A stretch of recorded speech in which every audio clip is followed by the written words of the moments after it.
If your diesel Mercedes isn't starting right, one of the problems it might have is excessive fuel injector leak back. This Mercedes has got the V6 diesel engine, the 642. It's come in, it doesn't start at all. We've checked the basics, it's cranking, it's got enough battery power going to the starter. The glow plugs are okay, but it's not getting enough fuel pressure. When these engines don't get enough fuel pressure, these fuel injectors won't fire. In fact, you usually have to get around 200 bar of fuel pressure in the common rail before these injectors will open up. And this one just isn't reaching that mark. So something's either not pumping correctly or there's a leak somewhere.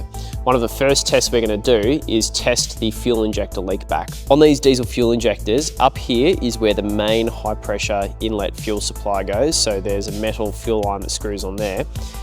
Down here is the injector nozzle, and this little pipe here, that's actually the fuel return line. So fuel that comes out of there goes eventually back to the fuel tank.